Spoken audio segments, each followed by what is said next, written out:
ஓர் அகதியைப் போல் அலைகிறேன், உன் இதயத்தில் இடம் கிடைக்காதா என்று.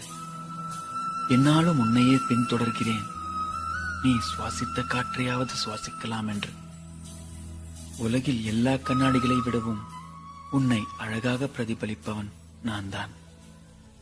உன்னை கண்களால் சந்தித்த நான் இன்று கடிதத்தால் சந்திக்க வருகிறேன்.